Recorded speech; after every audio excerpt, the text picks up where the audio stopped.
seems like just yesterday I finished up the installation of my sprinkler system, but that was way back in August already. It is now mid-October.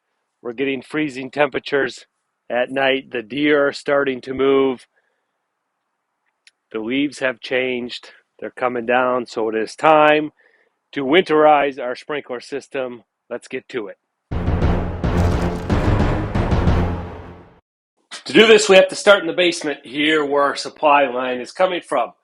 Here is the isolation valve for the water supply where it's tapped into the rest of the house's plumbing. You can see we need to turn that off. Then we come over here and we've got a pneumatic air fitting. And this is where we are going to introduce our compressed air to the system to blow the water out of it, to winterize it so it's not in there to freeze. I have this little Craftsman air compressor here. This is not ideal. It's a little bit smaller than what you'd normally do, but we can make this work. So before we connect our line to our sprinkler system, we want to verify the output pressure here on our air compressor does not exceed the pressure rating for our piping. So the components I used were 80 psi rated, so I've got it about there. And we use this regulator dial here to set that pressure. So I'm going to connect our air hose here to our fitting. And then we can hear the air.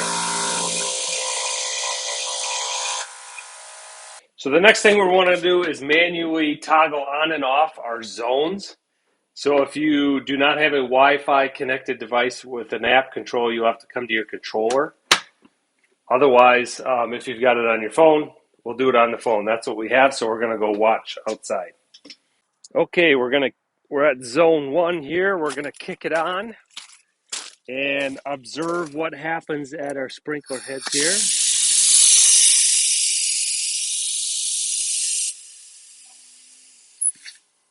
So observing that, I only had that on about 10 seconds. You can see that's the negative to having a very small air compressor with the system.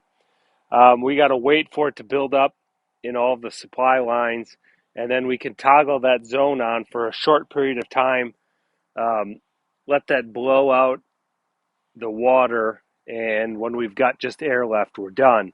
So you need to repeat this process again. And some companies doing it are landscapers with a very large tow-behind compressor that they tow behind their truck and go throughout the neighborhood and do all the different houses. The main advantage of that is they don't have to do this cycling. That air compressor has enough capacity or air generation to where they can just leave that zone on for 2 minutes, 3 minutes, whatever it takes to completely flush out that water. And this, we're going to have to do it iterative here, so we may have to do it 10 times, something like that, to make sure we get all the water out of it. Again, in the end, we're getting the same thing. It just takes a bit longer with the small air compressor.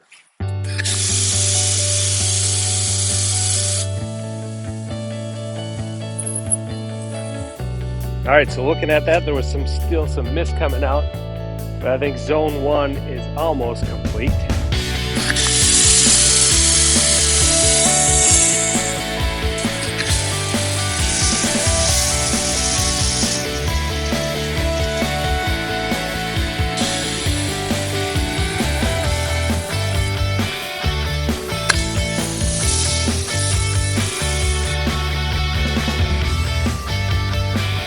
All right, took me a few hours, but I used my little air compressor and blew out my 6 zones, my 40 sprinkler heads, and I'm confident that I will not have any bursting problems this winter. So if somebody tells you, you can't do that, you don't have a big enough air compressor, well, it'll take me a little while, but I'll get it done, no problem. So hope you learned something. You don't have to do what I did, do something different, but showed you what I do. So hopefully that helps you determine what will work for yourself. Thanks for watching.